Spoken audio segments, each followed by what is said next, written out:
Welcome to this exploration of one of the most unsettling instances in Ozark Mountain history. Please let me know where you're watching from and what time you're listening to this narration in the comments section before we start. The locations and times of day or night that these recorded accounts reach are of interest to us. Two brothers, Thomas and William Hargrove, left their Springfield, Missouri, home in the winter of 1879 to carry out a geological survey of a secluded area of the Ozark Mountains.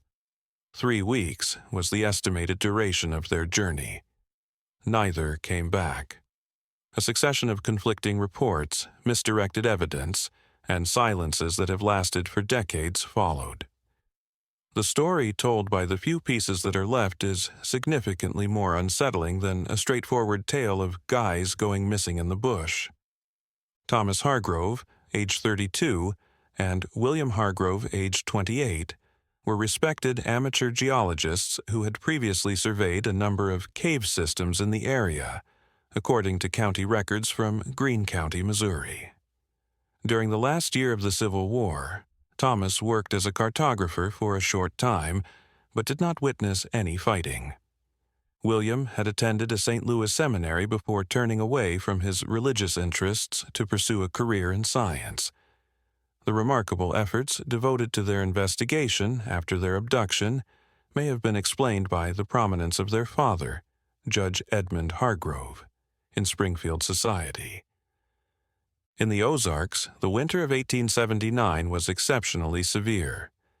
During that time, temperatures averaged 12 degrees Fahrenheit through January, according to meteorological records, and there were multiple snowfalls surpassing 8 inches.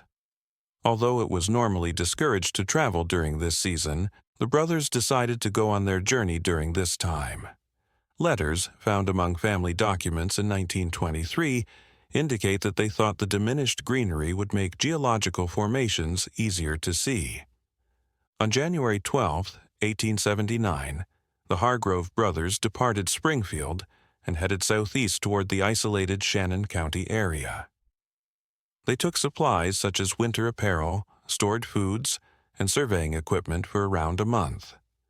They claimed to have arrived at a group of limestone formations close to the present-day Current River.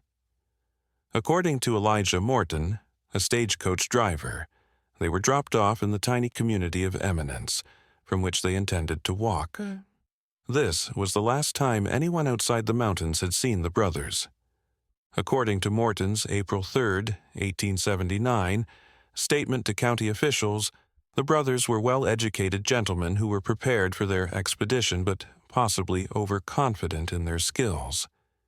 He observed that Thomas seemed more reserved, constantly inspecting their supplies as if they were expecting trouble, while William seemed especially keen to start their journey into the isolated regions. Morton stated that although he was unable to remember the precise places they identified, the brothers had indicated plans to visit specific caverns that local hunters had detailed.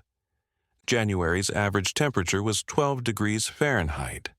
The limited roads that existed were frequently impassable, and the higher elevations were blanketed in snow. In such circumstances, visitors frequently sought refuge with remote homesteaders. At least 3 local families reported later testimonies of experiences with persons who fit the brothers' descriptions. However, these narratives would ultimately contradict each other in ways that are difficult to explain. After 6 weeks without communication, the brothers were reported missing by the Hargrove family. The spring thaw had started by then. Along their intended itinerary, the first search party, which was mostly made up of Springfield volunteers and family, found no sign of the men. But they did find a group that was reticent to talk about outsiders who might have gone through. When the Hargrove name was spoken, doors closed, conversations came to an abrupt halt, and kids were escorted inside. Using his considerable power, Judge Edmund Hargrove convinced the governor to send state personnel to help with the search. In late March 1879, James Woodson, a deputy U.S. Marshal, was put in charge of the case. His initial report, dated April 10, 1879, stated, "Local residents display unusual reticence regarding the missing men. When pressed, accounts are vague and often contradictory. Several individuals who initially acknowledged meeting the brothers later recanted their statements without explanation." 3 homesteads that these brothers might have sought refuge at during the severe weather were the focus of Woodson's study. The first, located about 7 miles east of Eminence, belonged to a family called Turner.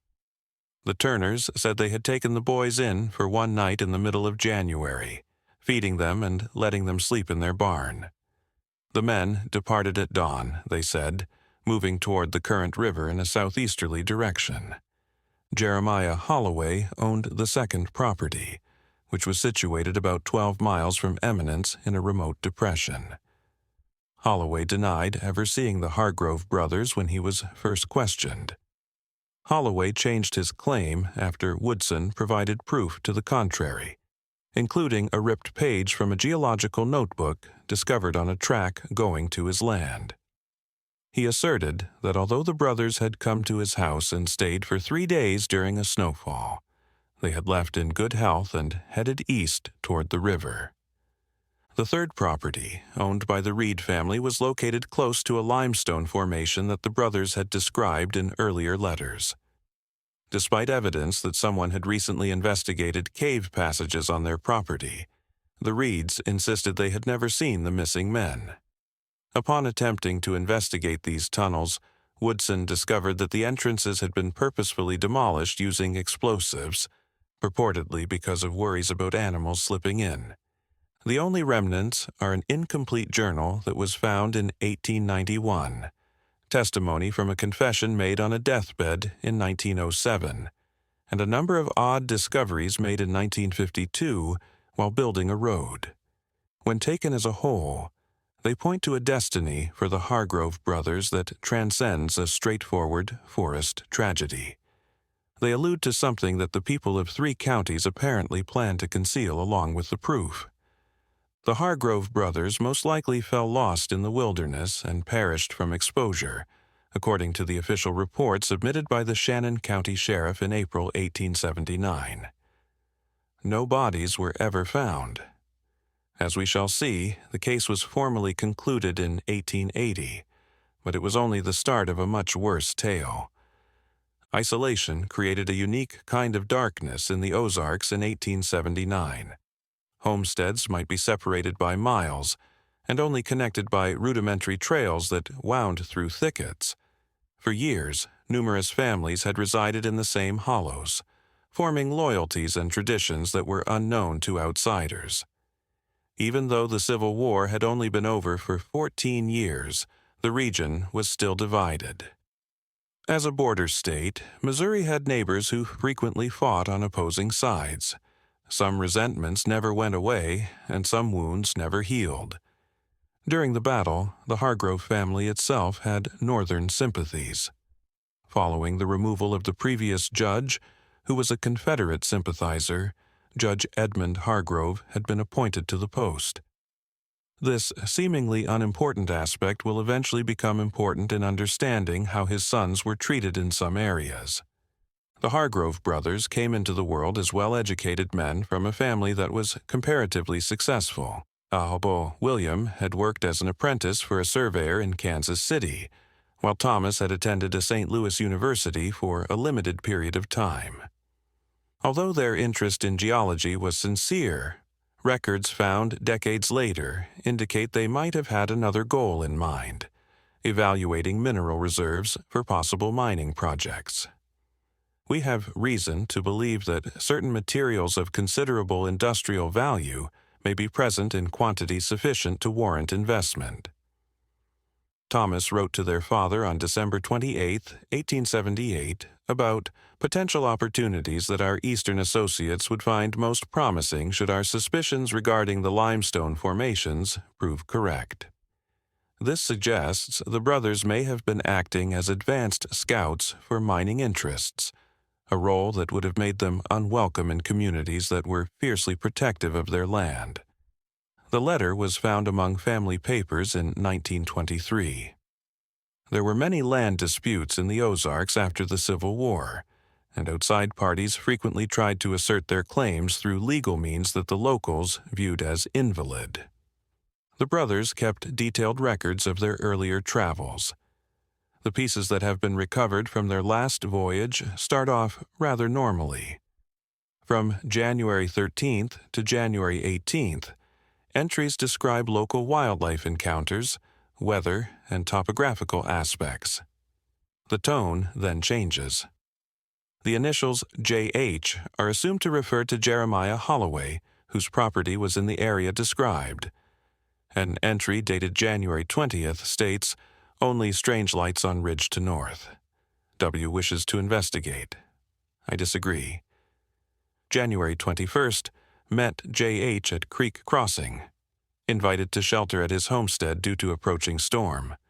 W eager to accept. Something in J.H.'s manner unsettles me. According to county records, Holloway's ancestors had come to the area in the 1820s, making him a second-generation settler. According to tax records, his land is about 200 acres in size, primarily. The journal continues, January 22nd. Snow continues. No choice but to remain at H. Homestead. Family consists of J.H., wife, 3 sons, approximate ages 20 to 30, daughter, approximate, 17, and elderly mother. 2 other men present, relationship unclear. All speak little. Meals taken in near silence. View attempts conversation regarding local geography. Responses minimal. January 23rd. Third day at H property. Family keeps to themselves. Meals taken in silence.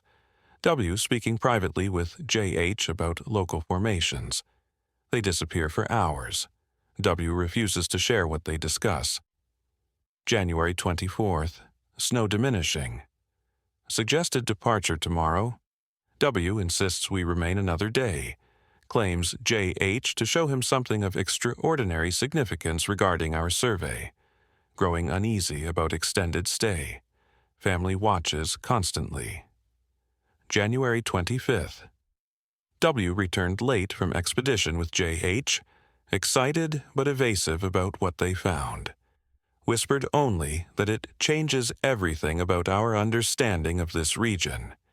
Insisted on remaining another day to confirm his observations. Reluctantly agreed. Observed sons departing with rifles after midnight. Claimed hunting despite storm and darkness. After this, the journal entries start to appear irregularly. The handwriting becomes progressively erratic, indicating the writer's haste or anguish. Between the entries for January 25th and January 28th, a number of pages seem to have been taken off. January 28th. Must leave immediately. W refuses. Says opportunity too significant to abandon. Showed me mineral samples unlike any I've seen.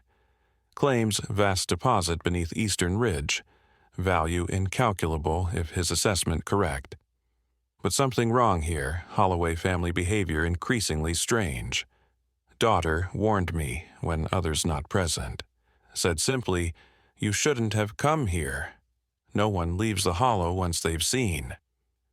January 30th. W still refuses departure. Grows angry at suggestion. Unlike himself.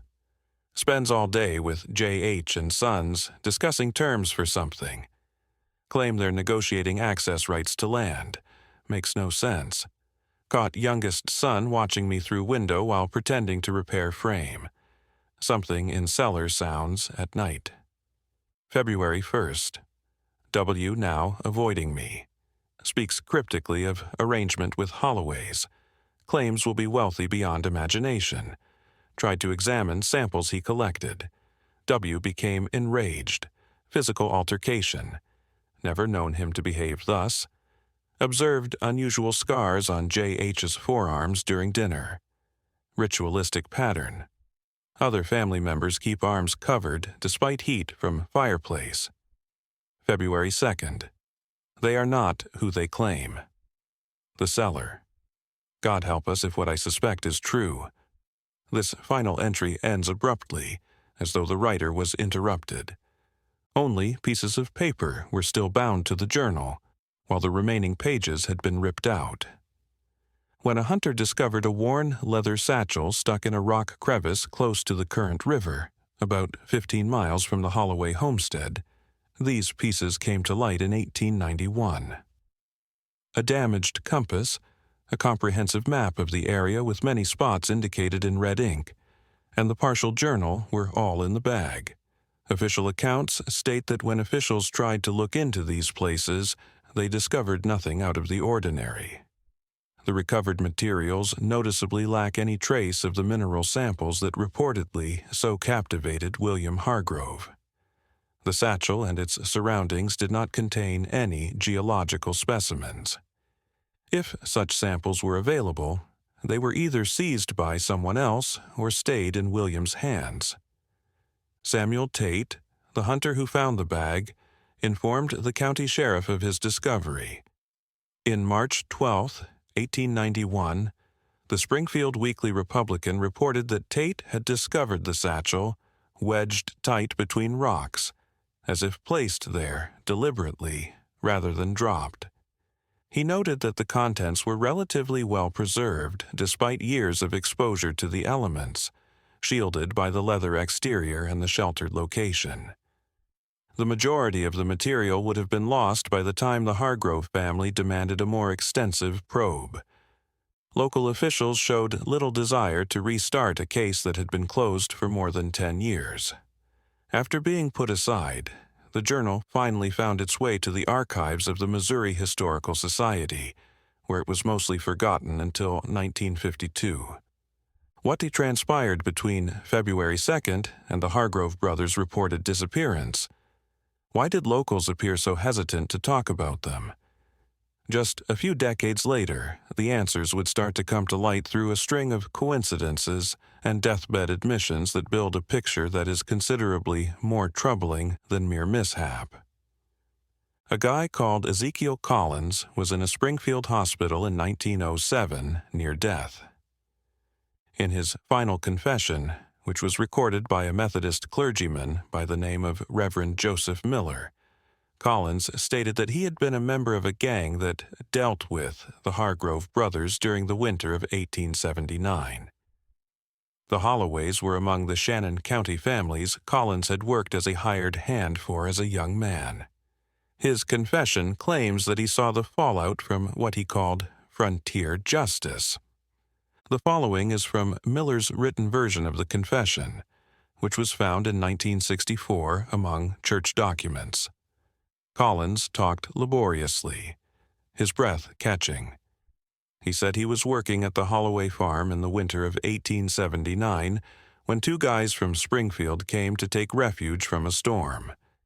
He called these individuals the Hargrove brothers, and they stayed for a few days. Collins claims that during explorations with Jeremiah Holloway, the younger brother, William, found something that some local households felt should be kept secret.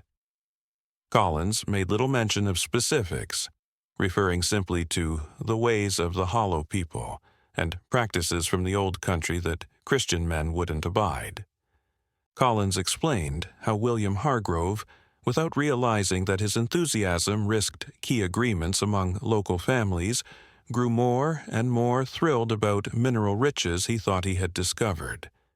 According to him, Jeremiah Holloway first contemplated letting the brothers go because he thought outside authorities would write off their reports as fiction. But a gathering of local patriarchs, including members of the Holloway, Reed, and Turner families, produced a different conclusion, Collins said. They concluded that the brothers had seen too much and that they should not be allowed to bring their information back to Springfield. Here, Collins' confession appears to be fractured as he appears to wander in and out of consciousness. According to Miller's report, the pastor wrote down phrases like, "the root cellar at the Hollow place, 13 steps down, and they never found all the pieces." Collins also mentioned a ceremony that he said had been carried out in specific hollows since before he was born. He explained how the Hargrove brothers were split up, with William being forced to watch while Thomas was led to the prepared place first. When asked to clarify, Collins became agitated and said only, "Not monsters like preachers tell of, just men. Men who found something in the deep places and made their bargain with it. Something that needs feeding regular, else it takes what it wants." Collins claimed that the ritual served two purposes: to silence those who had seen too much, and to feed what waits below. According to Collins, once the brothers were processed, some of their remains were buried in different places to avoid identification, while other pieces were saved for the cellar. He was especially sorry about Thomas Hargrove, who he said had sensed danger and tried to alert his brother but was disregarded. In his concluding words, Collins mentioned others before and since, implying that the Hargrove brothers were neither the first or the last to vanish in the area for such reasons. Collins passed away before giving any information, and the minister finally told police about the confession after becoming disturbed by what he had heard. However, the majority of the people Collins had implicated had already passed away by that point. The confession was filed away, regarded as the ramblings of a guilty conscience rather than credible testimony. Reverend Miller's account includes a postscript. "I have related these disturbing claims to Sheriff Hammond, who advised me that the case was long, closed, and the ramblings of a dying man insufficient cause to reopen it. When I pressed the matter, suggesting an examination of the Holloway property might be warranted, he responded with unexpected hostility, telling me to leave old matters buried and suggesting my continued presence in the county might become problematic should I persist." The Hargrove boys' fate was formally attributed to a wilderness accident, and the investigation remained closed. Their story was forgotten for nearly half a century in local. According to the initial county report dated on April 12, 1952, construction workers uncovered human remains while clearing a section of forest approximately 50 yards from the planned roadway. The report notes bones initially thought to be animal remains. Further excavation revealed human skull fragments and long bones in a shallow depression covered with flat stones. No coffin or burial markers present. The site was inspected by state archaeologists. According to their initial conclusions, which were published on April 15, 1952, the remains belonged to two adult males who were of European ancestry. According to the report, condition of remains consistent with burial period of approximately 70 to 80 years, placing time of death in the 1870s to 1880s range. The remains of two adult males were recovered along with fragments of clothing consistent with 1870s attire, and several metal buttons bearing the maker's mark of a Springfield tailor known to have served the Hargrove family. A Missouri State Police report dated April 17, 1952 states, "Examination suggests victims were subjected to methodical disarticulation while still alive or shortly after death. Pattern of cuts indicates knowledge of butchery techniques. Evidence of binding at wrists and ankles. The condition of the remains was even more disturbing. Bones showed evidence of systematic dismemberment, with saw marks consistent with tools common to the period. Several long bones appeared to have been deliberately broken or split." The report ends, "Preliminary findings consistent with homicide of extreme brutality." The forensic expert who analyzed the remains, Dr. Leonard Simmons, sent the state police commissioner a private report that included more information. This report, declassified in 1967, but subsequently misfiled until its rediscovery by researchers in 1968, contains several disturbing observations. The dismemberment of both victims appears to have been conducted with precision and familiarity with human anatomy. Cut marks on cervical vertebrae indicate decapitation was performed while victims were positioned upright, suggesting an execution-style scenario rather than post-mortem processing. Long bones of the legs show evidence of being deliberately split along their length in a manner consistent with extraction of marrow. Several phalanges, finger bones, are missing entirely, while others show evidence of heat exposure consistent with cooking. Most troubling is evidence suggesting that at least one victim remained alive during initial stages of dismemberment. Stress fractures and defensive wounds on hand and arm bones of one victim indicate conscious resistance during the process. Of particular note, certain bones, specifically sections of ribs, vertebrae, and portions of the pelvis, appear to have been removed with particular care and are absent from the recovered remains. The selective nature of these absences suggests purposeful retention of these specific elements rather than random scavenging or decomposition. Dr. Simmons concluded his report with a personal observation. In 27 years of forensic practice, I have never encountered remains processed in this precise manner. The methodology suggests ritual purpose rather than mere disposal of murder victims. 3 weeks later, the probe was abruptly ended for reasons that were never made explicit in public records. The remains were taken to the Jefferson City office of the state medical examiner, where they were recorded as evidence but, presumably, never examined further. A handwritten note found during the 1968 research attempt, attached to a memo in the file dated May 8, 1952, states the following cryptic statement. Commissioner advised by AG Office to terminate investigation due to historical nature of findings and absence of prosecutable parties. Real reason: Holloway nephew now illegible office in Jefferson City. Old connections still matter. The memo simply reads, Case closed by order of director. Materials to be archived under restricted access protocol. As scheduled, the road construction proceeded. What was discovered there is not marked. Local history written after 1952 make no reference to the Hargrove brothers. In 1968, University of Missouri scholars who tried to find the remains were told that the evidence had been misplaced during office reorganization. In the winter of 1879, what became of Thomas and William Hargrove? The why is still unknown, hidden beneath over a century of silence and deceit, but the scattered evidence points to a fate far more horrible than being lost to the elements. Some remote settlements in the Ozarks may have followed strange traditions imported from European homelands, according to local folklore gathered by Works Progress Administration authors in the 1930s. One account, taken from an elderly Carter County resident in 1937, describes hollow folk who kept to the old ways, marking the seasons with blood.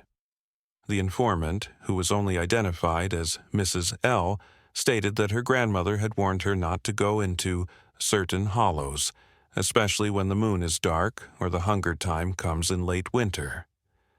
Another account, taken from a former mail carrier who had served the area from 1889 to 1912, mentions families who wouldn't allow outsiders to leave once they'd seen behind the door.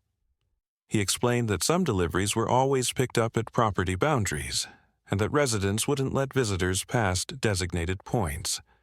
The authors who documented these stories typically rejected them as superstitious or exaggerated. In his summary report, William H. Overstock, the Ozark Region's project supervisor, observed, Isolation breeds both independence and fantasy. Many tales collected appear to be embellishments of actual events, filtered through generations of oral transmission and colored by religious imagery.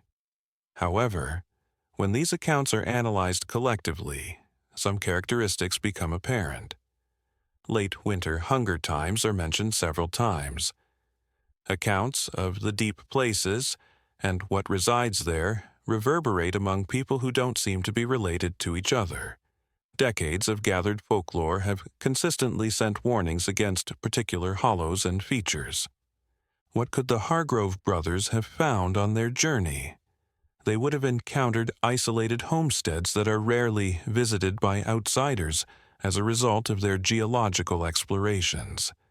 In an area where land rights were fiercely protected, their education and connections to possible mining interests would have made them undesirable. However, these elements don't seem to be enough to account for the seeming violence of their demise and the subsequent conspiracy of silence. In his last journal post, Thomas Hargrove wrote about the cellar and his fear at his suspicions. In his dying confession, Ezekiel Collins mentioned the root cellar at the Holloway place and 13 steps down. Archaeological evidence indicates that the brothers were killed by deliberate dismemberment, which was done with expertise that suggested practice. A careful examination of county records from 1870 to 1890 reveals a potential answer. Shannon and the neighboring counties reported at least 7 travelers missing. These cases were all unsolved. Authorities in the area blamed them on the dangers of traveling across the frontier. Investigations were, at best, superficial in each case. There is an interesting pattern to these disappearances. They usually happened in the winter. The missing were always outsiders with little or no ties to the local community, and in a number of cases, the last sightings put them close to specific properties, such as the Holloway homestead. Records of livestock reported stolen within the same time period are more instructive. Despite extensive issues with rustling, a number of homesteads in the area surrounding the alleged Holloway farm never reported such thefts. Despite subpar farming conditions and few outward signs of support, tax records show that these same farms supported exceptionally wealthy households. A man may wonder what arrangement protects them when all their neighbors suffer. In 1882, a cattle rancher in nearby Texas County complained to authorities that winters bring thieves, yet the Holloway and Reed properties never suffer losses, despite having the fattest stock come spring. Michael Garfield, an anthropology student, attempted to make sense of these data points in a 1963 thesis. The thesis was never released. Records from the university show that Garfield left the program before it was finished. His whereabouts in 1968 were unsuccessful. According to reports, a department storage fire that same year destroyed his study materials. In 1968, Dr. Eleanor Westcott, Garfield's faculty advisor, told researchers, "Michael's work touched on sensitive matters that certain regional interests preferred remain unexplored. He received anonymous threats. University administration advised him to pursue alternative research topics.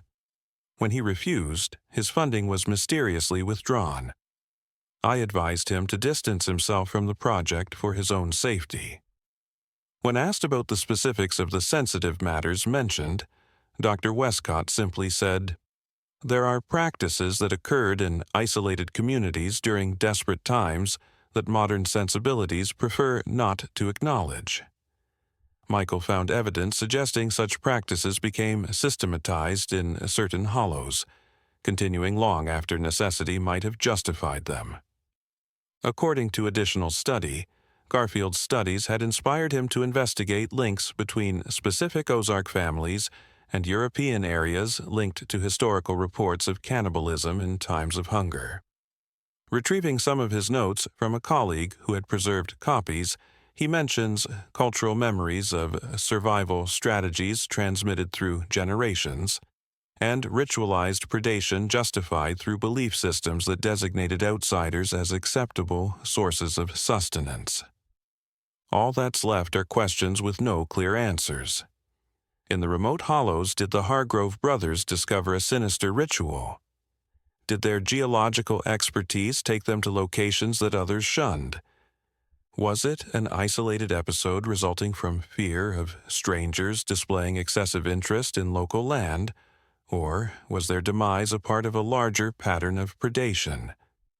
The force of seclusion and group loyalty in the Ozarks of that time is demonstrated by the quiet that surrounded the case. Generations went by. Those who had first-hand information perished. Records vanished or were purposefully destroyed. Too much had already been lost to time and deliberate obfuscation before any meaningful investigation could have been conducted. However, morsels of information keep coming to light, indicating that the tale has not been completely forgotten. Workers found a little metal box hidden in a wall hole in 1957 while renovating an old church close to Eminence. Among the things in the box was a folded piece of paper that was recognized as a page from William Hargrove's field notebook. T wishes to leave, claims danger, cannot abandon discovery of this magnitude. The paper included geological observations and a hurried note that read, Holloway assures private viewing of main cavity tomorrow. Fortune awaits if deposit is extensive as preliminary samples suggest. Reverend Thomas Blackburn, the pastor of the church, informed the county authorities about the discovery. According to his statement from July 18, 1957, I was advised by Sheriff Wilson to leave old business buried and that further discussion of the matter would be unwelcome. When I inquired about returning the items to the Hargrove family descendants, I was informed that the materials would be confiscated as evidence, and that I should forget the matter entirely. Blackburn went on to say, I found this response deeply troubling, particularly when the sheriff suggested that continuing to inquire about the matter might jeopardize my position in the community. I have since learned that Sheriff Wilson's maternal grandmother was born a Holloway, which may explain his unusual reaction to what seemed a straightforward historical curiosity. The metal container and its contents were indeed confiscated. They are not listed in the county evidence logs. The next year, Reverend Blackburn was transferred to an Illinois parish, a decision he subsequently characterized as strongly encouraged by church, elders with deep local connections. The last known attempt to look into the Hargrove case ended in 1968, when researchers from the University of Missouri dropped their project after discovering missing evidence and running into what one team member called unusual resistance from local officials. According to their preliminary report, historical records suggest a pattern of deliberate obscuration surrounding certain events in Shannon County between 1870 to 1890. Multiple primary sources appear to have been systematically removed from county archives. The team's leader, Dr. James Thornton, later wrote a colleague privately. What began as academic curiosity evolved into something far more disturbing. We encountered not merely the passive resistance of bureaucratic indifference, but active obstruction that bordered on threatening. When our motel rooms were broken into and research materials stolen, the local sheriff suggested we had invited trouble by digging into matters best left buried. Most troubling was my interview with Harold Reed, grandson of the Reed family mentioned in historical accounts connected to the Hargrove disappearance. While initially cooperative, his manner changed dramatically when I mentioned the cellar, referenced in Thomas Hargrove's journal. Reed terminated the interview stating, "Some doors stay closed for good reasons. Some hungers never die. You'd do well to find another project, Professor." The following day, we discovered our vehicle vandalized with a crude drawing of 13 steps scratched into the hood. Campus police dismissed it as random mischief, but we recognized the reference to Collins's deathbed confession. We departed the region the same day, leaving equipment behind rather than delay our exit. The report ends by stating, whether this represents an organized effort to conceal specific historical events or merely reflects the general deterioration of record-keeping in rural counties remains undetermined. The work was never resumed. The incomplete results were stored in university archives, where they accumulated dust until being microfilmed and then lost during a 1969 library remodeling. Physical evidence of the Hargrove brothers' demise is few now. In 1923, their Springfield family house was destroyed to create space for a business.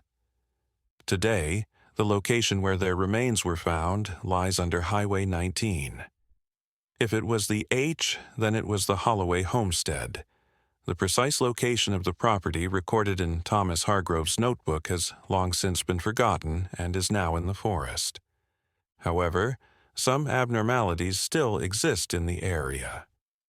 Unusual mineral compositions in limestone strata close to the suspected location of the Holloway property were discovered by geological surveys carried out in the 1970s. An American report from 1974. In his field journal, a Forestry Service ranger named David Keller wrote, "Local residents still avoid certain hollows, despite lack of obvious hazards. When questioned, explanations range from poor hunting to vague references to bad air." Geological survey notes. Samples exhibit trace elements inconsistent with typical Ozark limestone deposits. Origin and significance undetermined. One elderly informant put it simply, "Some places remember what they've tasted. Best to let them go hungry." A site close to the current river that matched one of the places indicated on the Hargrove brothers' rediscovered map was briefly investigated in 1998 as part of an archaeological investigation for a proposed dam project. The report of the survey includes an odd footnote. Area exhibits evidence of extensive but methodical excavation conducted in the distant past. Cave entrance appears to have been deliberately modified, then sealed. Carbon dating of wooden support fragments indicates human activity circa 1870 to 1880. Project scope does not permit further investigation. Dr. Meredith Simmons, the project archaeologist, wrote the Journal of Ozark Studies that, while folklore often exaggerates historical events, physical evidence suggests that certain remote areas of Shannon County were the site of unusual activities in the late 19th century. The nature and purpose of these activities remain speculative, but they appear to have been conducted with secrecy as a primary concern. What endures are rumors, bits and pieces of tales that have been passed down through the ages, changed with each new retelling.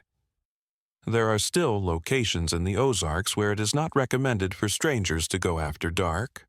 There are still families whose pasts are kept under strict confidentiality. Children are still instructed to stay away from cellars that have 13 steps down.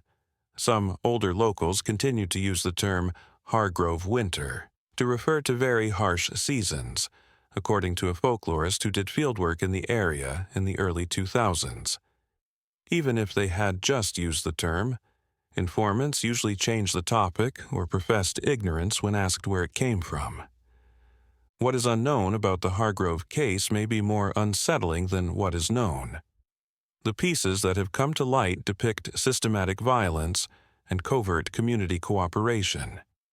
Even decades after the facts were revealed, they allude to activities that are too upsetting for official recognition. They imply that there was something worth killing to preserve in the isolated gulfs of the Ozarks in 1879. An elderly Shannon County resident, who wished to remain anonymous, made the following cryptic statement during a 2005 recorded oral history project. "You asking about the Hargrove boys? Some things stayed in families, some hungers passed down. Winters long, food gets scarce. Old folks found ways to survive when nothing else would grow. Some ways became more than just survival, became something else. The deep places change what lives in them, change what they need to live." When the interviewer tried to explain this statement, the informant responded, "Said enough. More than I should. Some doors should stay closed, some cellars should stay filled with dirt. You go asking about 13 steps, you might find yourself walking down them. some folks still keep the old ways, just quieter now. The goal of Thomas and William Hargrove was to map a landscape's physical characteristics. Rather, they might have drawn the lines of a darkness that was difficult to define, a darkness that resulted from human violence and silence rather than from otherworldly forces.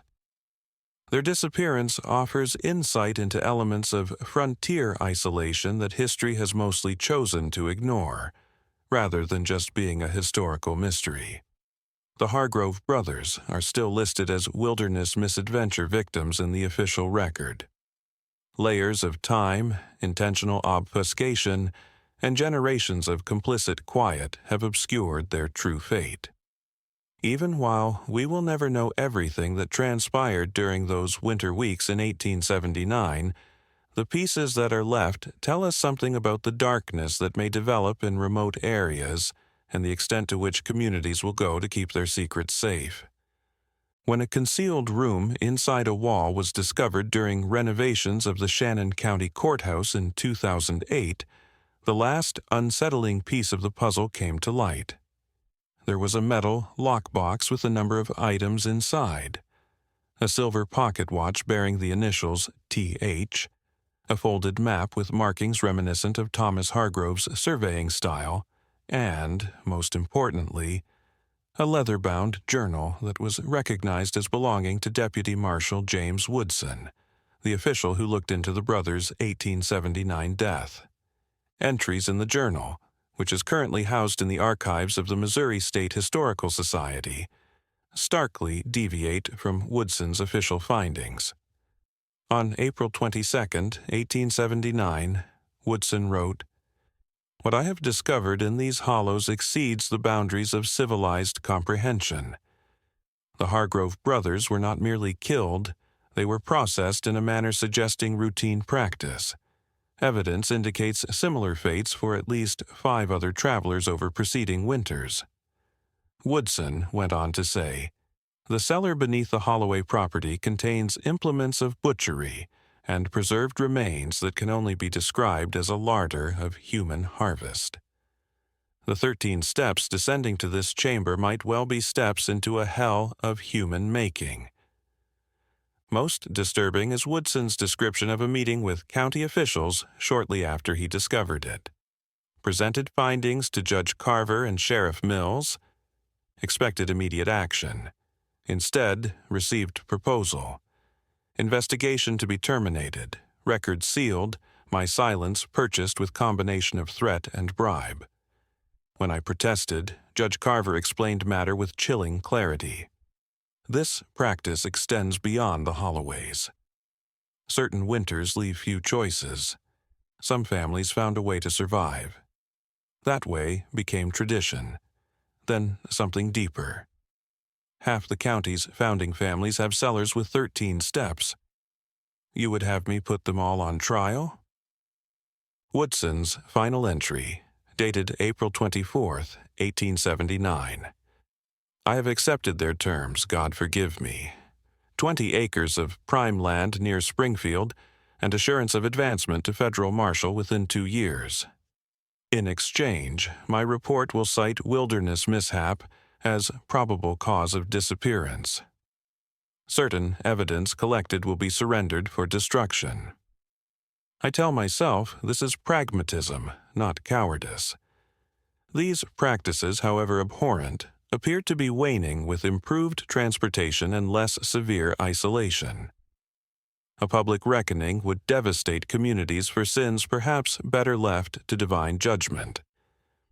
According to historians examining the record, Woodson was named federal marshal in 1881 and did in fact get a sizable land grant in 1879, which supports the journal's veracity. However, the journal itself vanished from the archives of the Historical Society within a month of categorization, allegedly signed out by an unidentified researcher. Dr. Caroline Hargrove, an anthropology professor at East Washington University and a distant relative of the boys, has been studying their disappearance for decades. In an interview from 2012, she stated, The pattern of evidence suppression surrounding this case has persisted for over a century, suggesting an organized effort that spans generations. What began as concealment of specific criminal acts evolved into protection of community identity and historical narrative. The question becomes not just what happened to Thomas and William, but why the truth of their fate remained threatening enough to warrant such persistent obscuration. According to Dr. Hargrove's research, the brothers' geological trip might have found evidence of practices that some remote communities had established during the hard frontier age, in addition to mineral riches. According to historical accounts, the Ozark region experienced unheard-of misery during the winter of 1852 to 1853, with game disappearing, crops failing, and remote homesteads being cut off for months. To survive in such circumstances, taboos may be breached. In some hollows, what started out as a desperate survival tactic developed into a ritualized habit that persisted long after necessity had passed. This is a concerning potential. Her examination of historical narratives and archaeological data leads to the unsettling conclusion that some family groups in the most remote areas might have established a routine of winter predation on travelers, which was supported by a sophisticated belief system that combined European folklore with frontier realism. With the development of complex defenses and reasons, this behavior became ritualized and ingrained in the fabric of the community over many generations. Dr. Hargrove contends that what Thomas and William experienced was not just isolated criminal activity, but rather a communal practice that was so ingrained in some family customs that its exposure endangered not only the legal repercussions for specific individuals, but also the core identity and unity of entire communities. It's possible that the limestone formations that first caught the brothers' attention as scientists had additional meaning for the locals. Certain cave systems in the area have peculiar acoustic characteristics and air composition, according to geological research done in the 1990s. According to Dr. Hargrove, these deep places, mentioned in folklore, would have taken on ritual importance and were possibly utilized to preserve food, including human remains, over the winter. According to multiple stories, the hunger that never dies could mean both actual hunger in times of scarcity and a ceremonial duty to carry on customs that started out of true necessity. The idea that these activities might not have completely stopped is the most concerning finding in Dr. Hargrove's investigation. She points out that several disappearances in the area as recently as the 1970s follow patterns associated with prior occurrences, despite the region's increased modernity. Folklore indicates that isolated enclaves continued traditional techniques far into the 20th century, albeit with more secrecy and selectivity, even though the scope of such activities has undoubtedly been reduced by modern transportation and communication. Some families still keep the old ways, just quieter now. Not out of hunger anymore, out of obligation to what waits below. 13 steps down, the deep places change what lives in them, change what they need to live on. When asked to explain this statement, the informant simply said, "Some doors should stay closed. You come asking questions, might find answers you don't want." Hargrove boys learned that lesson. Some families still remember winter ways, still teach children which hollows to avoid after dark. The researcher observed that the interviewee became visibly uncomfortable when asked about specific family names associated with historical accounts, and ended the conversation with the following: "Said too much already. Some folks still listening. Some cellars still have space." Think about this the next time you venture into the isolated nooks and crannies of the Ozarks. Some secrets are still hidden, not because they have been forgotten, but rather because they are still being protected. Some people remain silent because what happened is still too horrible to admit, not because there is nothing to say. Furthermore, certain doors are unable to fully close once they are opened. A hiker in a secluded part of the Ozark National Scenic Riverways saw something unsettling in 2018. A recently opened cave opening that showed signs of late 19th century timber supports.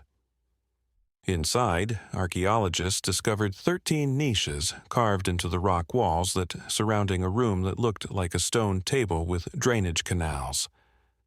Results from carbon dating of residue discovered in these niches were in line with when the Hargrove brothers vanished. The finding of a little metal canister locked inside a wall fissure was the most unsettling. A folded page from William Hargrove's field notebook was found within. The partially legible text read, "Remarkable mineral composition, unlike anything previously documented." J.H. claims deposit extends throughout connected cave system. Value incalculable if industrial applications proven viable. Must convince T to remain despite his concerns. Locals protective of discovery, understandably so. J.H. has offered partnership arrangement that would make family fortune secure for generations. T, increasingly anxious, claims to have seen something in cellar that changes everything. Nonsense. Opportunity too significant to abandon over superstitious fears. The park's officials sealed off the cave's entrance because of security concerns.